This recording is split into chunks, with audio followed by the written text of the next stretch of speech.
You know, there is a constant debate that takes place when looking at the subject of technology between people that argue that technology is part of who we are and those that believe that technology is fundamentally unnatural and that it's a tool that's being used to ultimately destroy the world. Inside the church, there are a total of 18 altars, several smaller chapels, and even some tombs and catacombs. As an iconic building of Vienna, St. Stephen's cannot be missed. At number 8 is Volksgarten. The Volksgarten is a 19th century landscape public park located on the Ringstrasse in Vienna. It was built from 1819 to 1823, and there are two different styles that constitute the park. The side I've always thought that what gives a life meaning is adventure. And death is just a problem we haven't discovered the solution to yet. But maybe a life has meaning only because it ends. Maybe that's the paradox. Constraints don't constrain, they allow perfect freedom.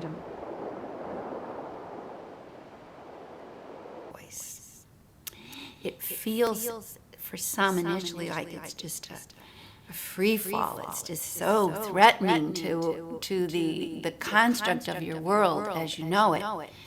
And yet, when you begin to actually find that courage, and I like that word because it's from a Latin word and a French word, cœur, which means your heart, find that connection to your heart, the actual experience of surrendering is very calm.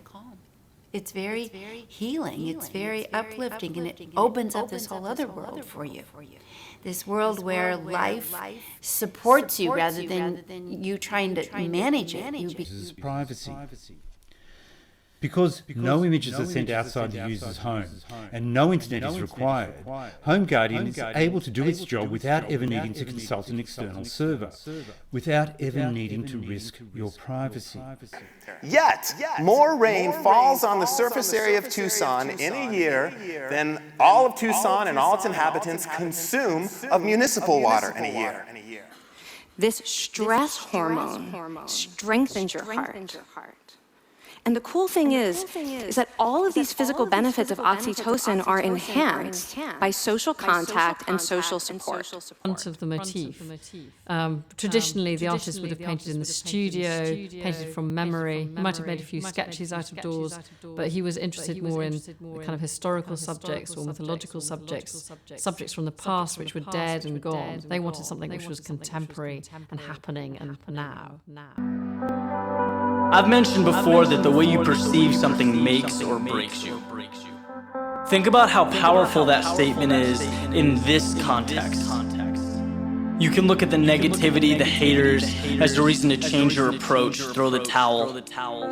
Or you can see it as a sign of progress, an anticipated part of your journey. You can use it as a building block or a stepping stone for further success. It could be a certificate, a contract, real-world objects, even personal identifiable information. Secret number three. And you're going to laugh because it's going to contradict directly secret number 2. Remember, secret number 2 is it's not about you. Guess what secret number 3 is? It's all about you. And solo genius, no flash of inspiration produces one of those movies. On the contrary, it takes about 250 people 4 to 5 years to make one of those movies. Right now, the NIH budget is in contrast to a country like China, where they're pouring money into basic research. The NIH budget is leading to an exit of the most talented scientists and researchers from academic medical centers and biomedical research institutes. We just can't allow that to happen. In my mind, comparing yourself to your competitors or anyone else should never contribute to how you define yourself.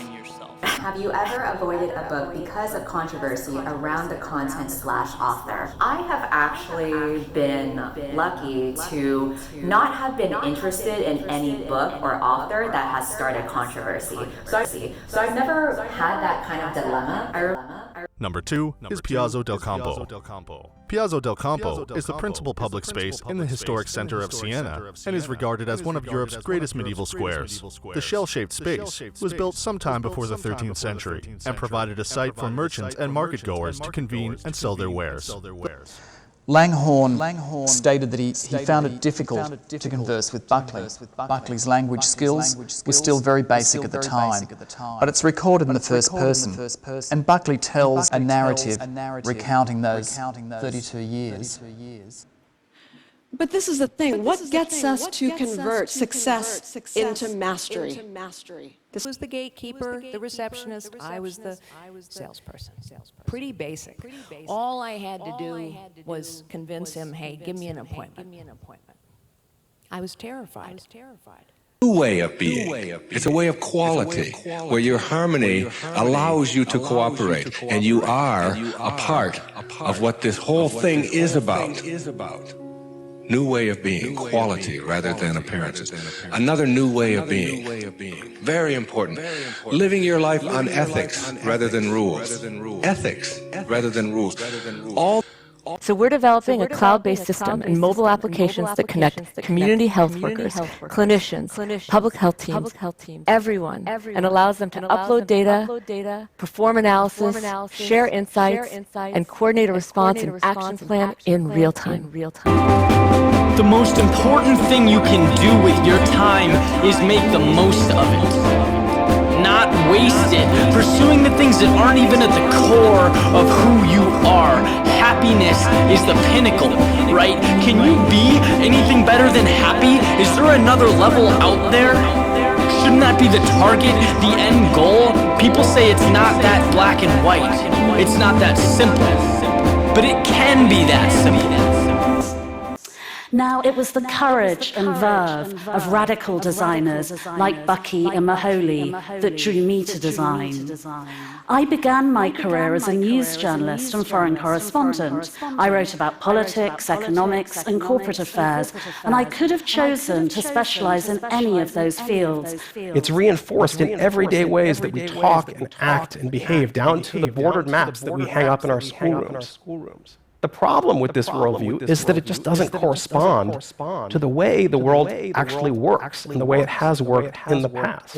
California. I have been involved in a couple of books on leadership myself, and in terms of my own experiences and my goal today, what I want to do is to help you to come out today with a better, clear, more tangible understanding of what leadership means for you in your life, in your context, than you might have had before. In terms of my background, I've worked over the last 20 years with a lot of great leaders in academia and business. In particular, there were two people, two mentors. One was somebody who passed away last year, who was one of the world's foremost, if not the foremost, experts on leadership, who was considered the pioneer of modern leadership theory. And also, he had a colleague who I worked with who was known as one of the top practitioners of leadership, one of the most gifted actual leaders in practice. And I get this. But the other thing a nostalgic reactionary mind can do is to say that we can't go back. But the present is unacceptable. Therefore, we must leap over the present and create a future that is an improved version of the past. So most scientists, most great scientists, are not Newton or Einstein. They do something that is important in answering a critical question at the time. Alice Lee did that, and she was acknowledged. She did get the credit, which I'm very glad for. Is there one type of tree we could plant that meets these criteria? Some fast-growing, long-lived, super-sequestering species we could scatter worldwide? Not that we know of, but even if such a tree existed, it wouldn't be a good long-term solution.